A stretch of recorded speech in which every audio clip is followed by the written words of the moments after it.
तो hello aspirants, fundamental rights के बाद आज हम बात करने वाले हैं directive principle of state policy DPSP और फंडामेंटल ड्यूटीज़ की। इसको भी हम आपको ट्रिक्स एंड नेमोनिक्स के साथ याद कराएंगे, तो वीडियो एंड तक देखें। एंड में हम आपको बताने वाले हैं इसके ट्रिक्स और नेमोनिक्स। वीडियो को लाइक करें, कमेंट करके बताएं आपको कैसा लगा और चैनल को सब्सक्राइब करें। तो आइए बात करते हैं डीपीएसपी की। जो डीपीएसपी है directive principle of state policy, ये part 4 of the Indian constitution है। आर्टिकल्स 36 टू 51 ये आयरिश कॉन्स्टिट्यूशन से डिराइव की गई है और इसका ट्रिक है DIP, directive principle from Irish constitution. ठीक है, अब आइए आगे बात करते हैं कोर आर्टिकल्स की एक एक करके। आर्टिकल 36 डिफाइन करता है, आर्टिकल 36 डेफिनेशन की बात करता है एंड इट डिफाइंस स्टेट। ठीक है, कि आर्टिकल 12 में स्टेट क्या है उसके डेफिनेशन की बात करता है। आर्टिकल 37 कहता है कि they are not enforceable by court, DPSP are not enforceable by court. ये क्वेश्चन कई बार आ चुका है। वहीं आर्टिकल 38 की बात करते हैं, it order state to secure a social order for the promotion of welfare of the people. कैसे करेगा इसको? लोगों के वेलफेयर को प्रमोट करना होगा by social, political and economic justice. यही तीनों चीज़ आपके प्रीएम्बल में भी दी हुई है। ये क्वेश्चन आया हुआ है कि प्रीएम्बल जस्टिस को कितने तरीके से एनफोर्स करता है, तो social, political and economic justice. और दूसरी बात कहता है state should minimise inequality, status and opportunities. देखिए, जो directive principle of state policies है, ये डायरेक्शन दिए जाते हैं स्टेट्स को कि किस तरीके से काम करना है, but they are not enforceable in court. ठीक है, आर्टिकल 39 की बात करते हैं तो it has certain principles of policy to be followed by the state. State को कौन कौन सी पॉलिसी फॉलो करनी है? Provide adequate means of livelihood to all the citizens, men and women both. Ownership and control of material resource of community to utilise for common good. Resource को acquire करना होगा किसी भी स्टेट को ताकि लोगों को दिया जा सके। प्रिवेंट कंसंट्रेशन ऑफ वेल्थ, एक ही लोगों के पास पैसा न रुक जाए, वो अलग बात है कि ऐसा हमारे यहाँ देखने को मिलता है। Equal pay for work, for equal work for main and women, मतलब मेन एंड वुमेन को इक्वल पैसा मिलना चाहिए, ये नहीं किसी को ज़्यादा मिल रहा है किसी को कम मिल रहा है सेम काम के लिए। Health and strength of worker should not be abuse. जैसे आप देखते हैं चाइल्ड लेबर या कहीं कोई बीमार है फिर भी उसे काम कराया जा रहा है, तो इस पर भी ध्यान देना होगा कि ऐसा ना हो। And preventing children from exploitation, provide enough opportunities, children को एक्सप्लॉइट ना हो, ये बात ध्यान देनी चाहिए, मतलब कि चाइल्ड लेबर की बात हो रही है। अब इसमें कुछ केसेस भी हैं। गोलकनाथ केस कई बार आप सुन चुके होंगे। गोलकनाथ केस में क्या सुप्रीम कोर्ट ने रूल किया था कि parliament have limited power to amend constitutional fundamental rights and it can not be amended by parliament. दूसरा, property owner versus state of Maharashtra, private property will not be materialistic, ये भी supreme court ने order दिया था। अब देखिए, कई बार question आपको इससे आता है। आर्टिकल 39A जो कि ऐड किया गया है बाई 42nd कॉन्स्टिट्यूशनल अमेंडमेंट 1976, जिसको कि क्या भी कहा जाता है बच्चों, मिनी कॉन्स्टिट्यूशन कहा जाता है। ठीक है, तो इससे क्या ऐड हुआ था? Equal justice and free legal aid, LSA legal service act, organisation of village panchayat, ये भी इसी से ऐड हुआ था। Article 40 organisation of village panchayat की बात करता है। आर्टिकल 41 कहता है that the state shall within economic capacity, मतलब जितना उसके पास पैसा है, make effective provision for right to work, public assistance in case of unemployment और डिसेबल पीपल। अगर कोई अनएम्प्लॉयड पर्सन है या डिसेबल पीपल है, उनके लिए राइट टू वर्क या पब्लिक असिस्टेंस दिया जाए। पब्लिक असिस्टेंस एज इन कि अगर कोई डिसेबल पीपल है तो अलग अलग जगहों पे उनके चलने के लिए, उनके आराम से लोकेशन करने के लिए, मूवमेंट करने के लिए उनके लिए चीज़ें अवेलेबल होनी चाहिए। आर्टिकल 42 कहता है provision for just and humane conditions for work and maternity benefit. तो ये आपको पता भी चला होगा कि मैटरनिटी लीव मिलती है लेडीज़ को, अभी कई जगह मेल्स के लिए भी ये आ रहा है। ठीक। आर्टिकल 43 कहता है state should support all workers, agriculture, industry और otherwise for living wages, ensure for decent standard of life and full enjoyment of leisure and promote cottage industries. Cottage industries को प्रमोट करेगा। कॉटेज मतलब जो घर से चलती हैं, छोटी इंडस्ट्रीज़ हैं। लेजर टाइम को इंजॉय करने दिया जाए, decent standard of life provide करे, ये स्टेट की जिम्मेदारी है।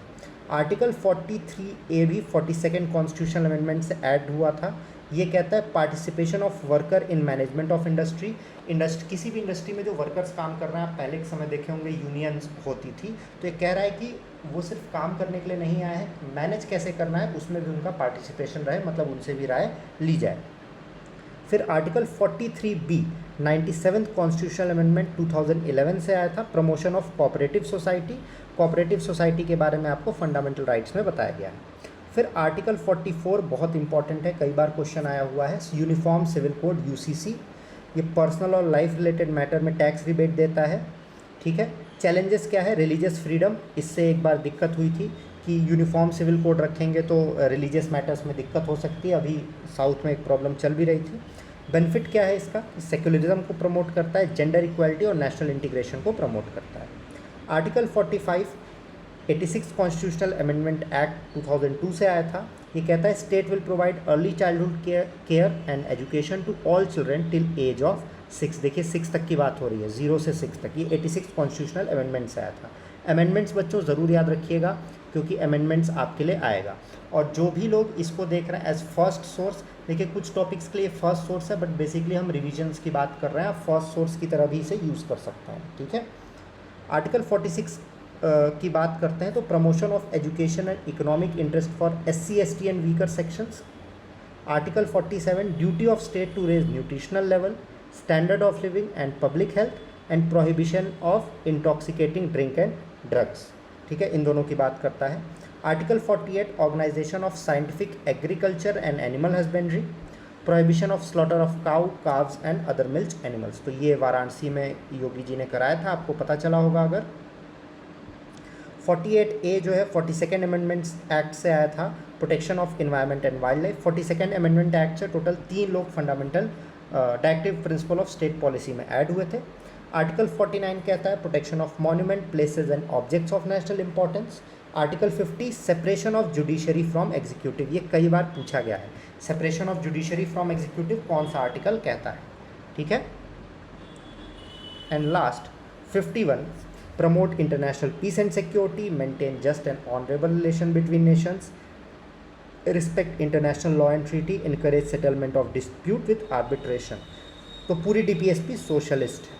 अब इसको याद कैसे करें, क्योंकि सवाल तो ये है कि सर इतना कैसे याद करें, तो इसकी जो ट्रिक हमने बनाई है, कहाँ गई ट्रिक बच्चों, इसकी नेमोनिक या ट्रिक है SP जीप लेकर गया MD करके LPU से ब्रैकेट में UCC EEMSI नहीं EEMSC बन गया, ठीक है।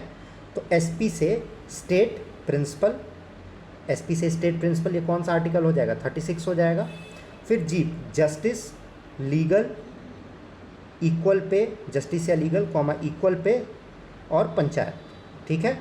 फिर M से मैटरनिटी, D से डिसेबिलिटी, LPU से लीगल और UCC, ठीक है, लीगल और UCC। तो UCC आर्टिकल 44 है, 36 के बाद 37, 38, 39, 40, 41, 42, 43 और 44। फिर EEMSC, आइए एक एक करके देखते हैं EEMSC को। पहले E से एजुकेशन, दूसरे E से इकोनॉमिक इंटरेस्ट, M से मॉन्यूमेंट और ड्रिंकिंग, S से साइंटिफिक एंड एग्रीकल्चर, I से कंजर्वेशन, ठीक है। EEMSC बन गया के बाद इसके बाद जज होगा, मतलब आपका ये जो आपने पढ़ा था differentiation of executive and judiciary, ठीक है। तो कॉन्स्टिट्यूशनल अमेंडमेंट आपने देख लिया। अब आइए बात करते हैं हम फंडामेंटल ड्यूटीज़ की। फंडामेंटल ड्यूटीज़ आर्टिकल 51A है, ये पूरा का पूरा 42nd अमेंडमेंट 1976 में ऐड हुआ था, 6 से ऐड हुआ था बाय स्वरण सिंह कमेटी। ये लिया कहाँ से गया है, USSR से, तो आपको ये सब चीज़ें भी याद रखनी है। It gives direction to government for making laws not binding over constitution, तो ये पॉइंट्स याद रखिएगा। अब आइए, इसके लिए सिंपल सा रूल है, A से लेके H तक आपको याद करना है। अब आइए एक एक करके आपको समझाते हैं। तो सबसे पहले आता है बच्चों A का मतलब abide, to abide by constitution, respects its ideals and institution, national flag and anthem, ठीक, A हो गया। B फॉर बापू, बापू ने किसकी बात की थी, नेशनल स्ट्रगल फॉर फ्रीडम की बात की थी, तो B कहता है to cherish and follow noble ideas which inspired our national struggle. C से कहता है काम होके to uphold and protect unity and integrity of India's sovereignty, ठीक।